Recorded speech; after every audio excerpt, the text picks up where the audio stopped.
এখানে যে জিনিসটা উল্লেখ করা হচ্ছে আজকে পর্যন্ত 104%। তো 104% নিয়ে ন্যাচারালি একটা কনফিউশন অ্যারাইজ করতে পারে যে 100% আবার 104% কেন। এটার খুব সহজ এক্সপ্লানেশন, আমরা টার্গেট চিলড্রেন ঠিক করছিলাম 1,80,00,000, 18 মিলিয়ন। 1,80,00,000-এর ভেতরে যদি 1,80,00,000-ই আমরা ভ্যাকসিনেশন করে দিতে পারি তাহলে আমাদের 100% অ্যাচিভমেন্ট হয়। কিন্তু দেখা গেছে যে এই বাচ্চাগুলোর পরেও আমাদের অনেক বাচ্চা আসছে, এবং আজকে কত তারিখ? আজকে হলো 13 তারিখ। আজকে 13 তারিখ, 20 তারিখ পর্যন্ত আমরা এই স্পেশাল ক্যাম্পেইনটা চালাবো এবং কন্টিনিউয়াসলি আমাদের কিন্তু ইপিআই ভ্যাকসিনেশন প্রোগ্রাম চলতে থাকবে। তো এই 20 তারিখ পর্যন্ত যেতে যেতে দেখা যাবে যে 1,80,00,000 হয়তো ক্রস করে গেছে অনেক বাচ্চা, এবং জটিলতা এড়ানোর জন্য কিন্তু আমরা টার্গেট 1,80,00,000-ই রাখছি। এর বাইরে যে বাচ্চাগুলো আসবে এগুলো পরবর্তীতে আমরা অবভিয়াসলি সমন্বয় করব। যে আমরা এমন একটা সরকার রাষ্ট্র পরিচালনার দায়িত্ব নিয়েছে, 2 মাসের কিছু বেশি সময় হয়েছে, যে সরকার প্রধান আমাদের মাননীয় প্রধানমন্ত্রী জনাব তারেক রহমান, উনি স্বাস্থ্যকে ওনার প্রায়োরিটির একেবারে সর্বোচ্চ পর্যায়ে উনি রেখেছেন।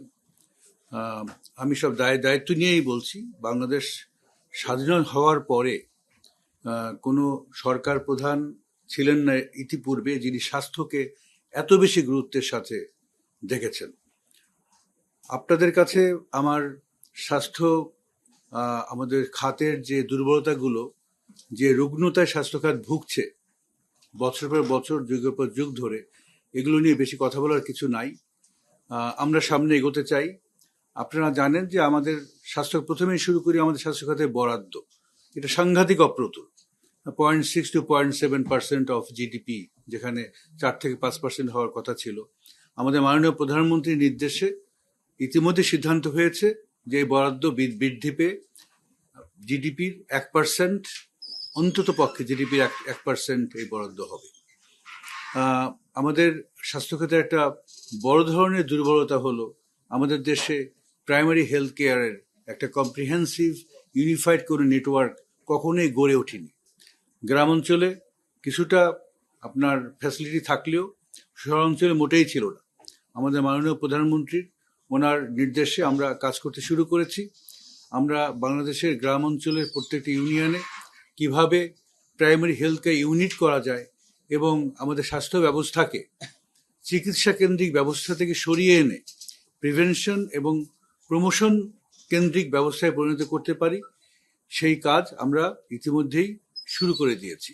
আমরা চাই গ্রাম অঞ্চলের প্রত্যেকটা ইউনিয়নে প্রাইমারি হেলথ কেয়ার ইউনিট থাকবে, শহর অঞ্চলের প্রত্যেকটা ওয়ার্ডে প্রাইমারি হেলথ কেয়ার থাকবে।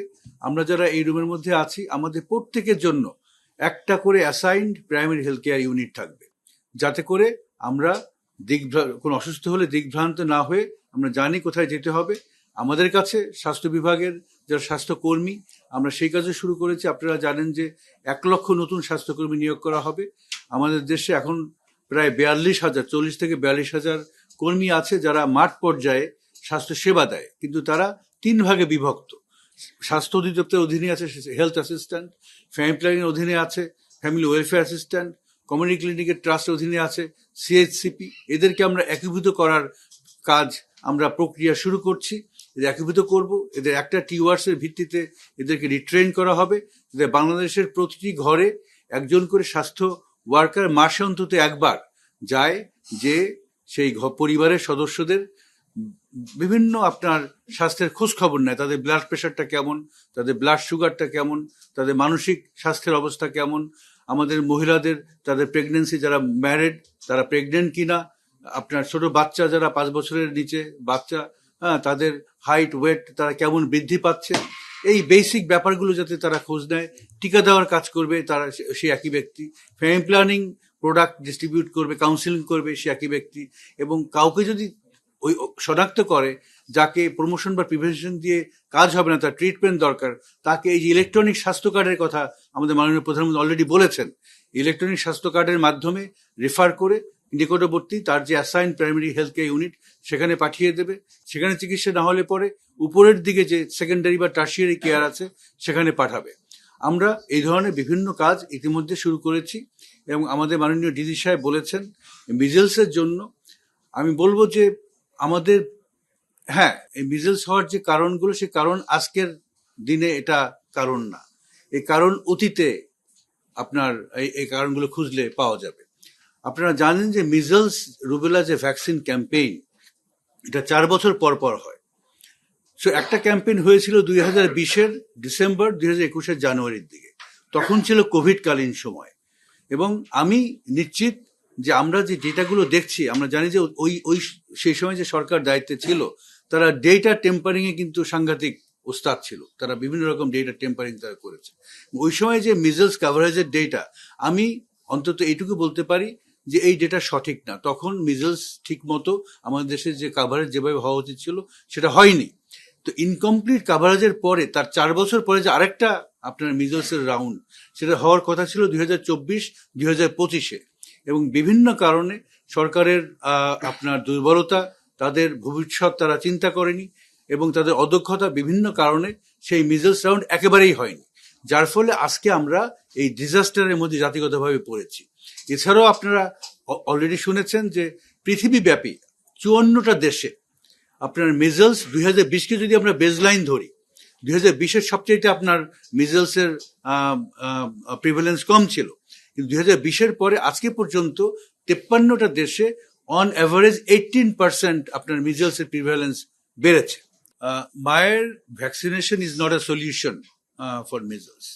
একটা বাচ্চা যে অ্যান্টিবডিটা পায়, হ্যাঁ, এই মাকে যে ভ্যাকসিনেশনটা দেওয়া হয়, এটা হলো টিটেনাসের জন্য। হ্যাঁ, তাকে করা হয়। এবং অবশ্যই মাকে আপনার ভাইটামিন এও দেওয়ার কথা, সেকেন্ড সেমিস্টারের পরে, ট্রাইমেস্টারের পরে ভাইটামিন এও দেওয়ার কথা।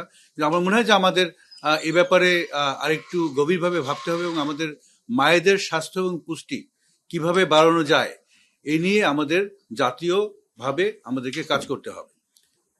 আর আপনাদের সেকেন্ড কোশ্চেন, আমাদের সক্ষমতা বাড়ানোর জন্য অলরেডি আমাদের মাননীয় ডিজি উনি বলেছেন যে অনেকগুলো হাসপাতালে ভেন্টিলেটর সাপ্লাই করা হয়েছে। কোভিডকালীন সময় যে আইসোলেশন ইউনিটগুলো ওপেন করা হয়েছিল, সেগুলো সব বন্ধ হয়ে গিয়েছিল, সেগুলো আবার রিওপেন করা হয়েছে, যাতে আপনার যারা মিজেল আক্রান্ত বাচ্চাদেরকে আইসোলেটেড ভাবে রেখে ট্রিটমেন্ট দেওয়া যায়।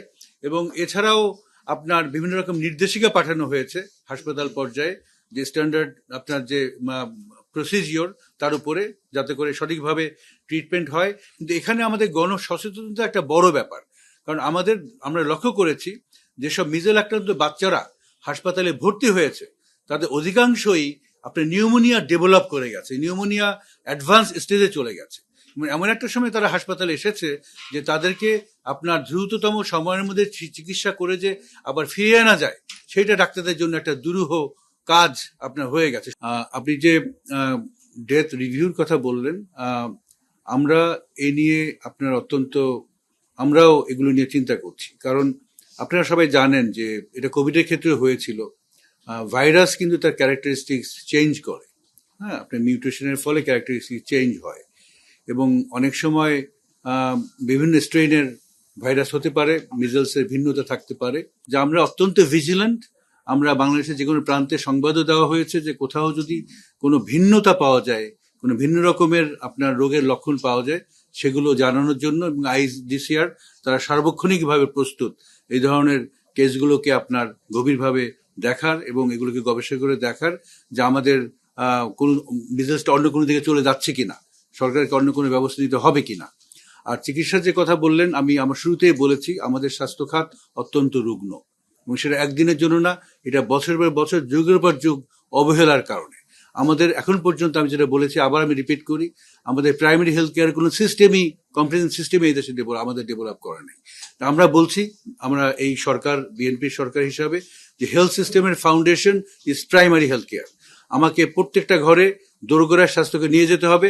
প্রত্যেক মাসে আমাকে দেখতে হবে কার স্বাস্থ্য অবস্থা কেমন, যাতে করে কেউ রোগে ভোগার আগেই তাকে আমরা শনাক্ত করে আমরা হেলথ সিস্টেমের আওতায় নিয়ে আসতে পারি। বাংলাদেশে এবারে মিজেলসের শিশু মৃত্যুর প্রথম খবর মনে এসেছে 16ই মার্চ। আমরা প্রথম জানলাম যে মিজেলসের আউটব্রেক হয়েছে, তার আগে তো জানতাম না। হ্যাঁ, এবং মিজেলস এমার্জেন্সি ক্যাম্পেইন শুরু হয়েছে, এই ভ্যাকসিনেশন ক্যাম্পেইন শুরু হয়েছে 5ই এপ্রিল। 3 সপ্তাহ। আমি পাবলিক হেলথ একজন ছাত্র হিসেবে বলছি পৃথিবীর ইতিহাসে এইটা একটা এক্সাম্পল। কোনো দেশ এত দ্রুততম সময়ের মধ্যে ভ্যাকসিন জোগাড় করে, আমাদের ভ্যাকসিনের কোনো স্টক ছিল না, আমরা গাভির কাছ থেকে, যে গ্লোবাল ভ্যাকসিন অ্যালায়েন্স, তাদের কাছ থেকে ভ্যাকসিন ধার হিসেবে নিয়ে আমরা 30টা মোস্ট হাইলি এফেক্টেড উপজেলাতে এমার্জেন্সি ভাবে ভ্যাকসিন ক্যাম্পেইন শুরু করলাম। তারপরে ধীরে ধীরে 12ই এপ্রিল 4টা মেট্রোপলিটন সিটিতে, 20শে এপ্রিল সারা দেশে 6 মাস থেকে 5 বছর বয়সের বাচ্চাদের ভ্যাকসিন দেওয়া হয়েছে।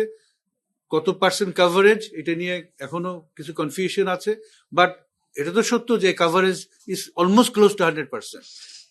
এইটাও পৃথিবীর পাবলিক হেলথ ইতিহাসে একটা মাইলস্টোন, যে 4 সপ্তাহের মধ্যে একটা দেশে, এত বড় জনসংখ্যার একটা দেশে, এবং আমাদের যাতায়াত ব্যবস্থা অনেক জায়গাতে এখনো অনেক খারাপ, যে এইটা যে এই যে কাভারেজ অ্যাচিভ করা সম্ভব হয়েছে, এইটা আমি বলবো যে এই সরকারের, আমাদের মাননীয় প্রধানমন্ত্রী জনাব তারেক রহমানের নেতৃত্ব, আমাদের প্রত্যেকটা স্টেক হোল্ডার, যে আপনারা যারা মিডিয়া আছেন, আপনাদের অ্যাক্টিভ এনগেজমেন্ট, আমাদের যে বিভিন্ন রকম সামাজিক সাংস্কৃতিক সংগঠন আছে তাদের অ্যাক্টিভ এনগেজমেন্ট, আমাদের পার্টনার এখানে বসে আছে ইউনিসেফ, WHO, অন্যান্য পার্টনার, তাদের আপনার প্রোঅ্যাক্টিভ এনগেজমেন্ট, এগুলোর ফলেই এটা সম্ভব হয়েছে।